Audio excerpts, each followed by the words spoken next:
What's good, everyone? Welcome to a special edition of KGW's 3-on-3 Blazers.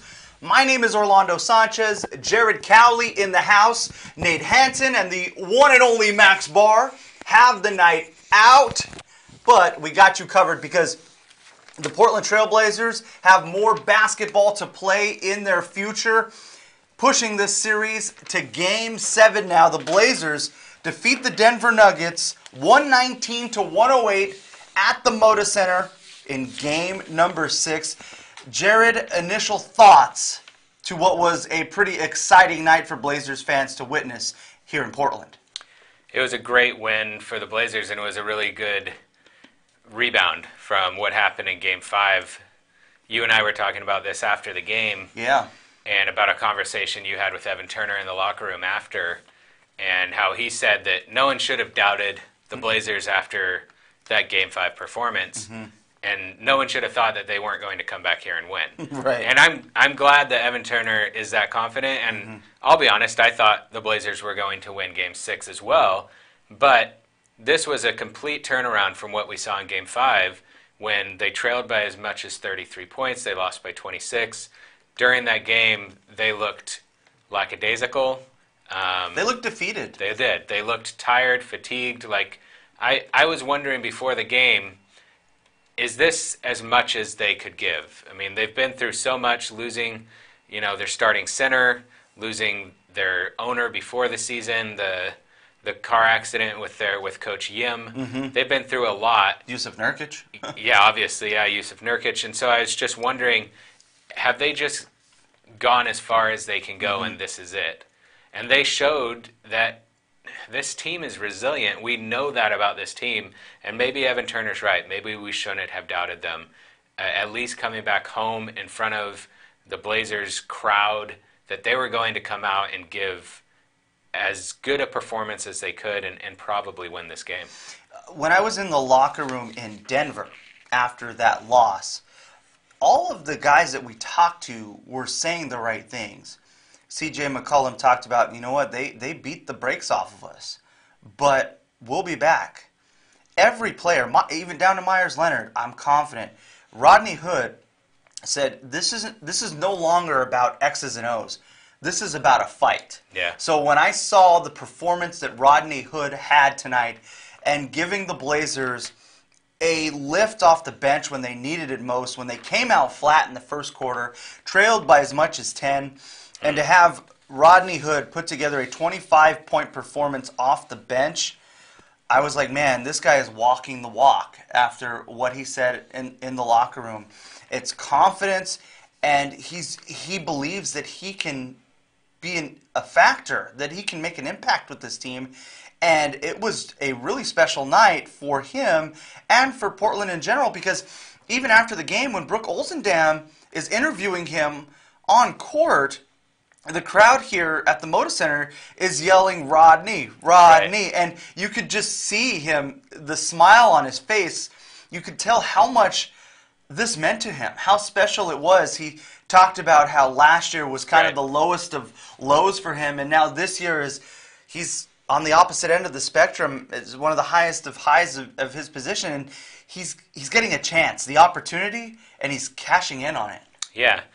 After the game, I asked Damian Lillard about Rodney Hood, and I wanted to know what he thought about having a wing who is a consistent scorer and how that makes the game easier for him and CJ.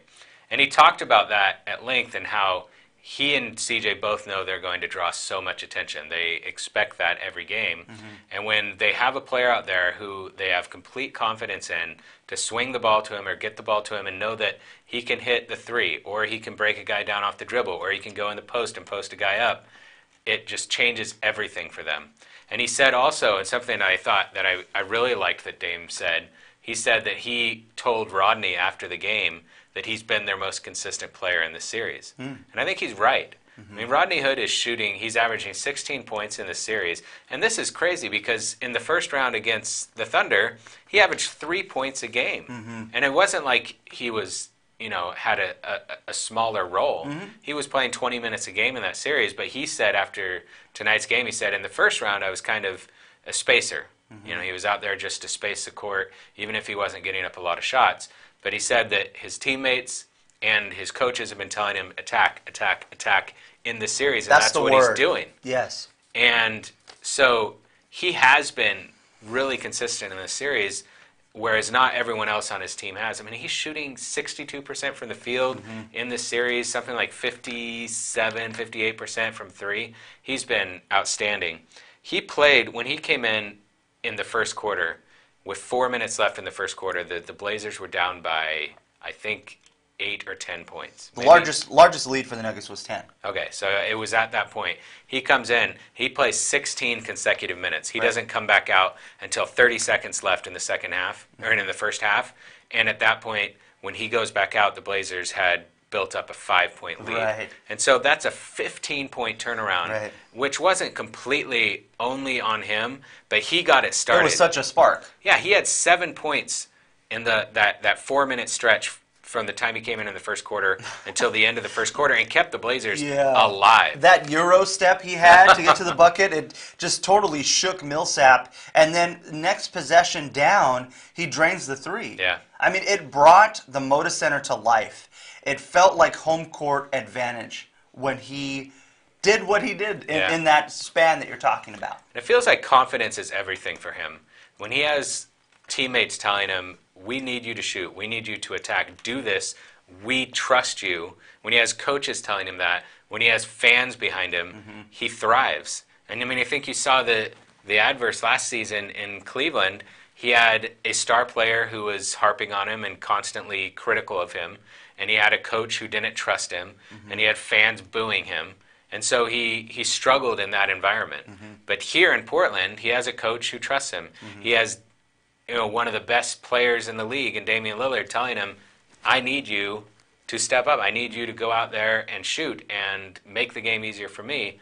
I think that's one of the reasons why his confidence, you can just see it growing and growing. And it's not like he's bitter about Cleveland or anything. No. Because he acknowledged his teammates really helping him out and trying to give him a lift. His family, obviously, trying to help him get through that tough time. But sometimes it's just about fit, and that wasn't the right place for him. Yeah. And right now he's built this role in, and I think above all, obviously the production that he's having, but as you mentioned, just the confidence that is oozing from him. I even telling you this on Press Row and talking to him over this series and asking a couple of questions and listening to him talk in the locker room. Everything that he's saying, it felt like this is like, from a TV perspective, the money soundbite. Yeah. Because the things that are coming out of his mouth is like real stuff. Yeah. That you're like, okay, let's see him prove it. But when he's saying things like, you know what, we need to step on their necks and finish them off. This isn't about X's and O's. This is about a fight. When he's saying things like that, you're buying into to what he's saying. And so to see him have a night like this, it just proves that he's on another level. And you mentioned this, and I thought it was hilarious as a Blazers fan that you are. But to have him have a big night like this is not necessarily good for the Portland Trail Blazers long term. Yeah, I think I said to you, the one problem with this performance is Rodney Hood is pricing himself out of Portland, which we'll see, but he's playing great. And he wasn't the only guy to step up. Want to make sure that we give some love to Zach Collins, who also played 28 minutes, had 5 blocks, 14 points, plus or minus was 15. Just really made an impact on this game in so many ways. Yeah, he was incredible. Those 29 minutes he played, I went back and looked. That's the most minutes he's played, not just in this series, not just in this postseason, but the entire season. He never played this many minutes. And the big difference, I was doing some research into Zach Collins for my Game 6 preview today that I wrote for KGW.com, and he has been really good in this series. He's not playing more than about 20 minutes a game, but he's been one of the only consistently net positive players for the Blazers in this series. And the problem up to this point had been that he hasn't been able to stay out of foul trouble. He was averaging about 8 fouls per 36 minutes. So obviously, foul trouble was keeping him down. In this game, he had 2 fouls. He was able to stay out of foul trouble, and so that's what I asked Terry Stotts about after the game is how important was it that Collins was able to stay out of foul trouble for your team? And he said, well, I was able to play Zach the entire fourth quarter. I was able to play him. He said probably, I don't remember if he did play the entire second quarter, but he said probably the entire second quarter. And for him to be able to have the defensive impact he had and stay out of foul trouble, Stott said that was huge for the team. And, his stats are still 14 points. That's actually great, more than I thought he had. But he had 5 blocks and just as many contesting shots at the rim, being smart and sharp in his rotations. And, Damian Lillard talked about how the stats on the box score look nice, but what was really great about Zach is everything they talked about in shoot around, everything they looked at, all the game plans they had, that Zach executed it to perfection, and that's what his teammates noticed. And so Zach, I think, is kind of emerging in these playoffs. He's not starting, he's not playing, a ton of minutes, but he has been a consistently positive contributor. And right now, I think that he's one of the Blazers' 5 best players and just keeps getting better and better. And I think he's going to have a big role in Game 7, and if they win Game 7, he's going to be really important in the next round, whether they're playing the Rockets or the Warriors, because of his ability to defend in space and protect the rim, because you need that against both of those teams. Zach has indeed elevated. He has impacted this team in a lot of different ways during the postseason, especially this series. And this is the next step in the evolution of Zach Collins as a top 10 draft pick. You're right. And so you're seeing glimpses of that more and more. It's becoming a lot more consistent. But for me, the one thing that stands out, and I for a casual fan or somebody who's watching these games a lot, I think this has been a theme of his, is that he's fearless. Yes. He's not scared to mix it up. No. To be a bruiser, even though the way he looks, you wouldn't think that, or just somebody who's down to get in the middle of things when it gets dirty. Yeah, he's tough. Yeah, and that's not what you would expect looking at his appearance. I mean, even the gash or the cut that he had on his forehead, and he's like, I don't know how I got this. I went to the sidelines and they were, dabbing my forehead. But, I mean, there's a clear cut on his forehead, and he has no idea how he got it. I was live streaming his press conference at the podium, and people were asking him about the cut on his forehead. And someone commented on the live stream, that's a Harry Potter scar. I mean, this dude is tough, man, and he's not scared. No. And the moment hasn't gotten to him. He won't back down, yeah. Yeah, and so if he can stay out of foul trouble, this guy can make a difference. Yeah. And they need all the help they can get going into Game 7. Yeah, he impacts the game defensively more than anyone else on this roster because Jusuf Nurkic is injured. And that's really important because they need that. And that's more than anything else, they're missing that from Nurk. And you mentioned the 5 blocks. Best blocking performance by a Blazer in the postseason since LaMarcus Aldridge. Yeah, back in 2010, Aldridge had 5 blocks in a playoff game, and that's the most. That's the first time any Blazers had 5 blocks in a postseason game since LA. So you're getting 5 blocks, 14 points from him. You're getting 25 points from Rodney Hood off the bench. Just a hell of an effort from those 2 guys to come off the bench, give them a lift, and get them back into this game. Yep. And once that happened, none other than Damian Lillard shows up with a 17-point third-quarter performance to really give them some breathing room. Dame and CJ were both really good tonight. Let's talk about Dame first.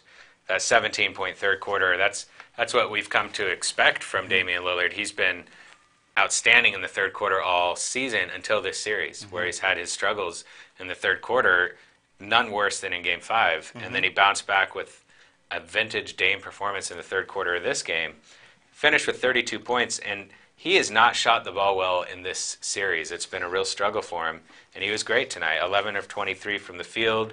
He made 6 3-pointers, 6 for 13 from the three-point line. He had the 5 turnovers, but I don't care about that because he was attacking, he was being aggressive, and that's what I've wanted to see from Dame the past couple games. And then CJ was awesome as well. He made 12 of 24 shots, so he shot 50% from the field. He had 30 points, but then you look at this, he had 6 rebounds and 3 assists as well. And a plus 10, he's one of the only starters who had a positive plus-minus. For me, CJ's performance was a quiet 30. Yeah. And you look at the minutes he played, he put up 42 minutes. Yeah, that's crazy. Most minutes on the team there, and it was sneaky. He picked his spots, and when they needed a bucket or the mid-range started cooking, he was in attack mode, which was good to see. That is the kind of CJ that the Blazers need at this point. Like, he's got to have these 30-point games, and he's got to be somewhat efficient. 12 for 24, 50% from the field, you'll take that all day. Yes. And if he's doing that, the Blazers are in great shape. What impressed me most about Damian Lillard tonight, the stats were solid. Obviously, game-high 32 points is nice, but it was all about recognizing the moment. Yeah. I feel like he does that better than almost every player in the NBA, and knowing just when he needs to hit the big shot, when he needs to have the ball in his hand, when he needs to be a distributor. And a lot of that has to do with him being a point guard. But he also delivers in those moments, and hitting those logo shots from the three that from half court basically that he had tonight. I just thought it was huge. It was another one of those momentum shifting plays. It felt like when the Nuggets started to chip away or felt like they had a chance to get back into the game, he had an answer. Even when it was still in doubt, when it was a 2-point game, 4-point game, Dame just seemed to have an answer when Jokic would come through with a big shot or there was a big play on the Nuggets side of things. That's really what impressed me about Damian Lillard, is just timing. Yeah. He played like a superstar tonight. And he's played like a superstar through much of these playoffs. Not as much in this series. He's been good, but not great. But tonight, he was great. It's interesting to see here that the 4 players we've talked about, Damian Lillard, CJ McCollum, Rodney Hood, and Zach Collins, they accounted for 101 of the Blazers' 119 points. Those 4 guys carried this team tonight. And I think that you expect that from Damian and CJ. But if they can continue to get this kind of contribution or anything near it from Rodney Hood and Zach Collins, this is a different team. How often do we ask that question, who's going to step up? Yeah. Who is going to assist Dame and CJ in the production? Yeah. And they got 2 guys, and that's why you have an 11-point win. And 2 forwards, which is nice to see. Yeah, exactly. Spreading the love around. Okay, so there was a little bit of drama there was. as well. Us being at the Moda Center, it was tough to figure out what had happened, what really caused it. So we're scrambling to find a replay somewhere. They don't show it on the big screen at the Moda Center, so we've got these monitors that are by us, and I was able to catch one replay, and seeing Seth Curry get poked in the face by Will Barton, I could see why things escalated.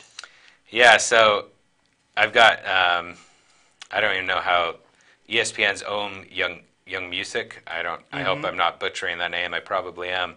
He wrote a story about this scuffle, and he wrote that Barton did appear to poke Curry in the eye, and we saw the aftermath of this was that Curry, Barton, Torrey Craig from Denver, and Zach Collins all got technicals, and they were all offsetting. But it'll be interesting to see what happens, because whether he was intentionally trying to poke Curry in the eye or not, I think that he absolutely intentionally jabbed at him in the face area. And I think that there's a possibility that Will Barton could be suspended for Game 7 for that. But what we do know is that Seth Curry was not happy about it afterwards. This is what he said in the locker room. He waited for a few people to get in between us, and when a few people were in between us, he put his finger in my eye. You know what I'm saying? I can't allow people to put their fingers in my eye. That's real sassy. They got a few sassy dudes over there, front runners, and we can't allow that. Yeah, I was front and center when he said that, and those words, the way he said it too, he was still mad. Yeah. I don't think he's going to forget about that, which was interesting because when Evan Turner was asked about it, it was kind of a totally different thing. It was, they're good guys. They wouldn't do something like that. They're. I got a lot of respect for them. I think these players like Will Barton. I mean, some of them played with him, and obviously Curry didn't. But he's a former teammate for many of these players, and so they like him. For what it's worth, Barton said it wasn't intentional. He said, "It ain't no beef. I wasn't even looking for that. I was just trying to protect myself." I guess he thought I was trying to stand on top of him and be tough. He's talking about Zach Collins, actually. I was just trying to get out of the way before I got injured. He pushed me. I'm not going to let nobody push me, but that's nothing. And he said he's not worried about fines or suspensions. So we'll see.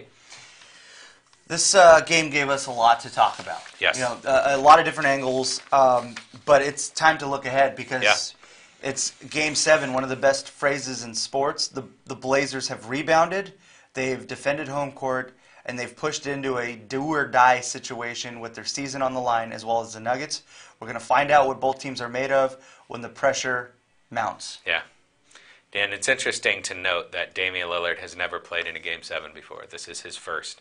So it'll be interesting to see, like you talked about, and how he has just a knack for knowing how and when to seize the moment, how he will respond to a Game 7. He kind of downplayed it in the post-game interviews and talked about how it's just a Game 7. I mean, it means that one team's going to go home, one won't, but I'm not going to play it any different. Like, I'm just going to go out and I know who I am. I know who my teammates are. I'm just going to go out and play it and try to win. But I think he knows what this is, and I think he knows that, legacies can be built on Game 7 performances, and I wouldn't expect anything less than a vintage Dame performance going back, to play Game 7 in Denver. I don't play. I've never been in the NBA. I don't know what it's like. But when Damian Lillard said that tonight, I said, I don't know how you do that. But maybe that's what makes Dame Dame. Yeah. But a Game 7 is different. There's nothing like a Game 7. Right. Because both teams are desperately trying to keep their season alive. Yep. I know he even mentioned it's not like this is the finals. He did say that. I mean, I think that the thing about this particular Game 7 is, aside from Game 5, which I think was an anomaly and just a weird game, and talking about Game 5 a little bit, I don't think it should be such a surprise that the game went the way it did. Maybe that it was such a huge blowout, but the Blazers never had a chance in that game because you had a short travel day. I mean, you had one day between Game 4 and Game 5.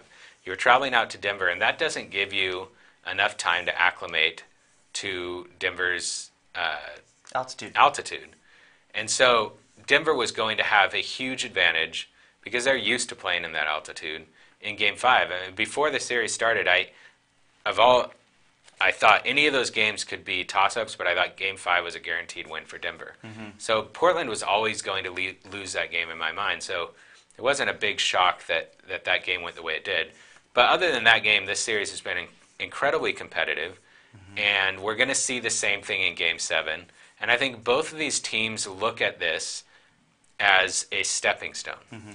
That if they can get to the Western Conference Finals, both of these teams are vying to be the next team, maybe with the Rockets and a couple other teams that vie for that Western Conference pedestal after the Warriors at some point give it up.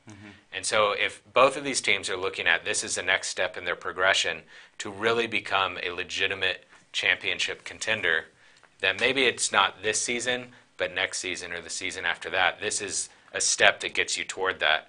And so the stakes for this game are enormous for both teams. And so I think that both teams are going to come out and play really good basketball. I think that both stars in this series, Nikola Jokic and Damian Lillard, are going to come out and have great games. And I think that fans of the Blazers and the Nuggets are going to be treated to a fantastic Game 7, an experience that, like you said, is unlike very few in sports. I mean, it's unique. Without a doubt, man.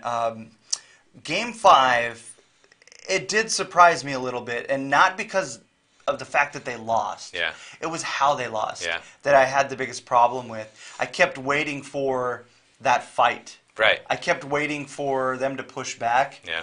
And other than that, first quarter, tying it up and being on even foot, having them come back out in the third quarter and lay an egg and score 17 points or whatever it was in the third quarter for that game, that's what really gave me so much doubt or reservations about this team.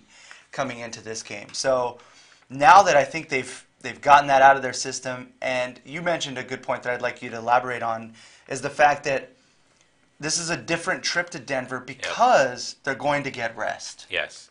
I assume that they won't fly out until tomorrow morning. They'll probably go back home, sleep in their own beds tonight, and then they'll get out to Denver tomorrow. I don't know what their travel plans are, but that's my guess. And then instead of getting out there and having less than a day to acclimate to the altitude and playing, in one day, they get out there, they have all of Friday, all of Saturday to get used to that altitude, to practice in that altitude. And then I don't know what time Game 7 will be, but then they're out there. I think it's going to make a big difference, one, for the altitude, but also maybe it gives Maurice Harkless' ankle, just an extra day of rest and recovery and, rehabilitation, whatever he's doing to make it better. Maybe that makes a difference because Maurice Harkless has not been the same at all since game 3, since the quadruple overtime game. Maybe it gives, Dame and CJ were great tonight, but they're both tired, and so it can help that. I mean, Denver's going to have the same advantage, but I think that this is going to be much different than Game 5. And I think that it'll be kind of like how you saw in Game 2 back in Denver. Game 1, the Blazers got beat, and I think that they had a little bit of trouble other than Damian Lillard because of the altitude. And they had a quick turnaround with that one as well because they didn't know who they were playing until the day before. And so then they had to get out to Denver. Right. They had a very quick turnaround, so they didn't have time to acclimate. By the time Game 2 came around, they were acclimated to the altitude, and they took it to Denver in Game 2. So I think that I'm not saying they're going to take it to Denver in Game 7 because I think it's going to be competitive, but I do think that it's going to be much different than Game 5. I'm very curious to see how these guys handle the pressure. Yeah. Both teams. Both teams, right. Because that's really what it's going to come down. Getting that extra day of rest. There's a lot more time on their hands to make adjustments, to figure out what they want to do. You're getting them at their best or close to their best. I'm glad that you brought up Maurice Harkless because there's no doubt that when you see him out there, he just isn't the Mo that we're used to seeing. Right. And it's not just the stat line. I mean, the stat line is not pretty. With 2 points, his plus or minus was -8. He was 1 of 5 from the field and just didn't really do a whole lot. It's the way that he's moving out there. And it seems like the Nuggets are aware of that, and they're going at him. Which is crazy to see. I mean, that's not you don't usually try to attack Maurice Harkless on defense. Right. He's normally the Blazers' best perimeter defender, and his lateral quickness is severely diminished, and it has to be because of the ankle. He's unable to stay with Jamal Murray, and that wasn't the case earlier in the series. Jamal Murray is just blowing by him every chance he gets. And then there was a point in the game that you mentioned something when we saw Paul Millsap blew right by him. Yeah. It's one thing for Jamal Murray to blow by. I mean, Jamal Murray's a quick guard, but for Paul Millsap, no. So hopefully Harkless is able to get the rest or the recovery that he needs to where he can be an impactful, effective player for the Blazers because he hasn't been since Game 3. But we'll see. The other thing that I'm excited about is, I think will make for really good conversation, is from a legacy standpoint that you mentioned earlier, and the playoffs, whether it's fair or not, have a lot to do with the way that you are perceived. Absolutely. And this is the next step that Damian Lillard needs to take, and this is an opportunity that is right there for them, where just things have worked out the right way. Their path to the Western Conference Finals is there, and more eyes are on the Portland Trail Blazers than have been in recent years. So to have this opportunity in a Game 7 on Sunday, where all basketball fans are watching, this is going to be huge for the legacy of the Portland Trail Blazers and Damian Lillard as well. Yeah, I mean, you just imagine if the Blazers can prevail in Game 7 and they play in the Western Conference Finals, regardless of what the outcome is in that series, just the attention that the Blazers and Damian Lillard in particular receive going up against either the Warriors or the Rockets, that will be the premier series of the two remaining series if they get to the Western Conference Finals. by the same token, I think that the same kind of goes for Nikola Jokic. Mm-hmm. You were talking earlier about how he could be a future MVP. Mm-hmm. And I think if the Nuggets win and play in the Western Conference Finals, then that just increases his visibility and can really kind of start to cement his legacy as one of the very best players in the world. Without a doubt. Two teams that have a very similar narrative. Yeah. When it comes to just being overlooked, chip on your shoulder, maybe don't have the same star power as the series that's going on the other end of the bracket. But these are the moments that people will remember. The casual fan or fans on the East Coast aren't going to say, "Oh, but they didn't have Yusuf Nurkic." Right. Like people Nobody aren't will gonna, care. no one is going No to one care. will remember. It's what you do in this point. Like people in Portland will be like, "This is house money right now." Yes. Like this is icing on the cake. The fact that they got through OKC and they've pushed the 2 seed to a 7-game series. Yep. I mean, this has just been a magical ride that a lot of Blazers fans are just on it and saying, let's see where this thing goes, because we didn't expect this to happen once Yusuf Nurkic broke his leg. Right. I think winning Game 6 and pushing it to a Game 7, I mean, I think even if the Blazers had lost Game 6, I think you're right. I think Blazers fans are always going to look at this season as they overachieved, and what a just magical season it was. But to push it to a Game 7, I mean, this is going to go down as one of the favorite seasons in Blazers history for so many Blazers fans out there. Yeah, it's just another chapter in this wild journey that this team is on, which has been really remarkable. Yeah. So many memorable moments within it, and to have that opportunity is what it is. And a lot of players, Enes Kanter talks about this all the time, the fact that players can play for a decade and never get a taste of this. Yeah. And I know Damian Lillard has to know this. I've never been here. Like, I have a chance to go places that I've never been before. Yeah. In a year that no one really expected it, but we always believed in this locker room. It makes it that much more intriguing and interesting. And you said something that both of these teams kind of lack the star power that the teams, that Houston and Golden State do. And the reason for that is because neither of these teams have been this, that far in the playoffs. And if they get to the Western Conference Finals, it increases your star power. Just people pay attention in the playoffs. There's more eyes. Yeah, they don't pay attention in the regular season like they do now. And so this is a big, big moment for the Portland Trail Blazers and the Denver Nuggets. All right, man. We're getting towards the end here of the podcast. We got to get predictions or, a little more into how you think things will go in Game 7 on Sunday. And final thoughts. All right, so actually, we need to play a little bit of Rip It. Let's do it. So, I was wondering if we were going to do this tonight. Our man, Max Barr, is not here, and it's very depressing because he rocks this thing, and I can't do it justice like he does. I was supposed to get answers to these questions for Game 7 from Max and Nate, but they must be having too much fun on their vacation because they sent me nothing. Thanks, guys. They got better things to do, man. That's fine. I give them. That's Nate fine. is living the dream right now. I saw him at Yankee Stadium. He's at concerts, and he's living the dream. Max is in Hawaii. So oh my gosh! They're loving life right now. But I'm hopeful that they'll send me answers to these tomorrow, and you'll just have to trust that their answers are legit. So anyway, so let's go through this. These are questions, Rip It questions for Game 7 specifically. Okay, let's go. Who will score more points? Damian Lillard or Nikola Jokic? I'll go Jokic. Okay. I'm going to go Lillard.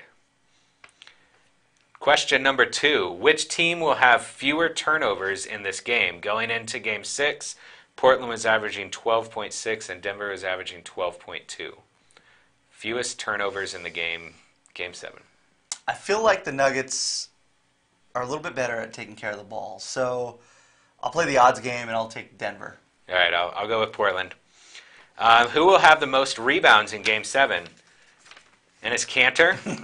He's averaging 9.8 before coming into Game 6. Paul Millsap, 9.6. Or Al-Farouq Aminu, 8.4. Oh, come on, man.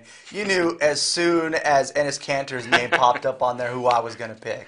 Oh, for sure. Give me Kanter all day. He had 14 rebounds tonight. Yep. Yeah, I'll go with Enes Kanter as well. Yep. Question number 4. Which team will shoot a better three-point percentage in Game 6? Going into Game 6, and this has changed, because Portland shot really well tonight. Denver was shooting 34.9% from three, and Portland was shooting 32.7%. Just for reference, tonight, Denver shot 37.5%, which was a little bit better than their average, and Portland shot 45.5% from three, which was much better than their average. So which team will shoot a better three-point percentage in Game 6? You know what? I'm going to stay consistent. I'll say Denver does. All right. Got to go with the home team, man. Yeah. I'm gonna go Portland. Yeah, you're all in, baby. I guess I am. I didn't know that I was, but the truth is coming out. All right, and finally, the wild card question: over/under 16.5 offensive rebounds for the Nuggets in Game 7. Going into Game 6, they were averaging 16.2, and tonight they had exactly 16. So over/under 16.5 offensive rebounds for Denver. I'm going to take the under. Portland has clearly made this a thing. Yep. To take that away, even in their blowout loss in Denver, Terry Stotts mentioned how he was pleased just 10 with just 10, and it was the fact that Portland threw up so many bricks that they got out rebounded in general. Yes. So I'm going to go with Portland as well. I think that 16.5 is a lot. And it's above their average, so I'm going to go with under. If that happens, Portland is getting worked if they go above that, man. Yeah. So just a reminder, what we're doing for the playoff edition of Rip It is these have a cumulative effect. These are building up. There's will a leaderboard, do a man. massive recap at some point when the Blazers' postseason run ends, which could be Sunday or it could be, a minimum if they win Sunday of 5 more or 4 more games after Sunday. So. And please feel free to send us your Rip It answers as well. Yeah. If you're listening to this and you want to kind of go through and just pick them that way, send us a tweet. You know how to find us, Orlando KGW, and I'm at Jared Cowley. Yeah, and I just think it's that much more fun. We've had a few people already send us their Rip It answers, and so it's kind of cool to have bragging rights and how you see things above just who wins and who loses. So, what's your prediction? I'm one that I don't like to flip-flop. And so at this point, my pick is still in play. So we're gonna say that Blazers go into Denver and win in one of the toughest places to win on the road, and they advance to the Western Conference Finals. All right. So before the series started, I said the Blazers were going to win in 6. And I said if... You had a disclaimer. If it goes 7, then Denver would win. And I'm going to, as much as it kills me to do this, I'm going to stick with that. Because I just... Denver was the best home court team in the NBA during the regular season. And aside from Game 2, they've been very good at home in this series. So I think it's going to be very competitive. It's going to be very close. And I hope I'm wrong, but I'm going to pick Hey, man, you told your team to get it done in 6, and they didn't listen to you. I did. That's true. They've forced 7, but this has been a really fun, unique, memorable series to cover and postseason in general. And just for the sake of basketball and having another game to watch, I'm really excited about that. And I just hope that neither team lays an egg and we get a really fun Game 7 that we'll talk about. Yep. So I just like to tease one thing that is on KGW.com right now. Yeah, please do. So it's super silly, but I think you'll actually enjoy reading it. Starting with Game 3, I started doing simulations on NBA 2K19 of each game in the series. And I put it out on Twitter after Game 3. I simmed it, and it had the Blazers winning, and the Blazers went ahead and won. It did not simulate 4 overtimes, but it still had the Blazers winning. I simmed Game 4, and it had the Blazers losing, and I didn't like that, so I didn't share it. And then I simmed Game 5, and it had the Blazers losing that game as well, and I didn't share that as well. So for this series, it's been accurate. Yeah. Wow. Then I simmed Game 6 after this blowout loss, and it had the Blazers winning, and it had the Blazers scoring 119 points. Wow. Which is what they scored tonight. I wrote an article about this simulation of Game 6. You can find it on KGW.com. The headline is, "Believe in the Blazers, at least that's what my video game told me." That's great. It's a fun read, so go read it. And I also, in that article, I said, I also simmed Game 7 at the same time. And the Game 7 simulation was a doozy. It was interesting, and I wasn't going to share it unless the Blazers won Game 6.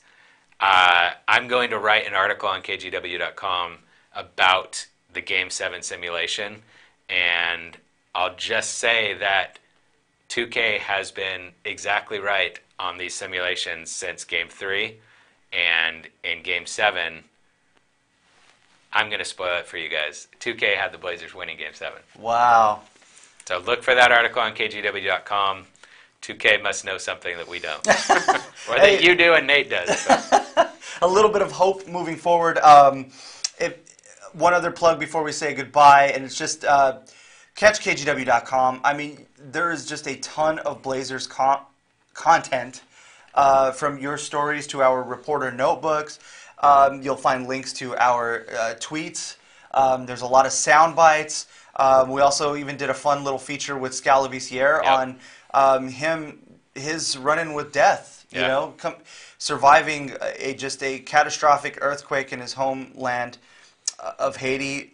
There's just so much content at kgw.com and on our social media platforms that you can go through this for a long time and find new and fresh stuff that you're going to enjoy. Yeah. And please subscribe to the podcast, 3on3 Blazers. You can find it anywhere you get your podcasts.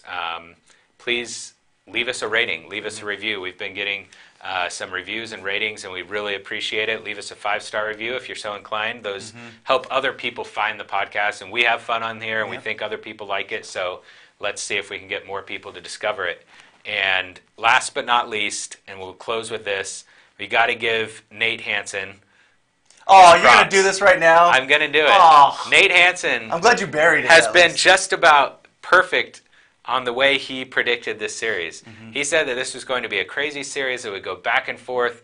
Each team would win games on the road. And he said that the Blazers were going to come into Game 6 trailing 3-2, and they were going to win Game 6 at home and then win Game 7 on the road and win a 7. He said all of this before the series started.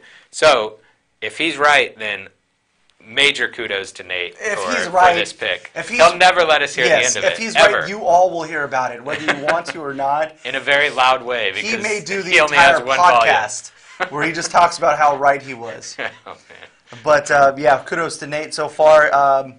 He's called it, man, and there's more basketball to be played in Rip City, which means there will be more KGW 3on3 Blazers podcast. Yep.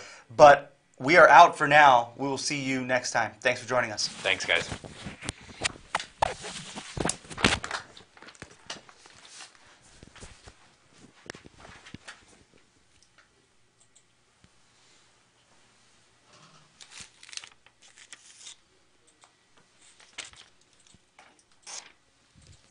Okay, we are done.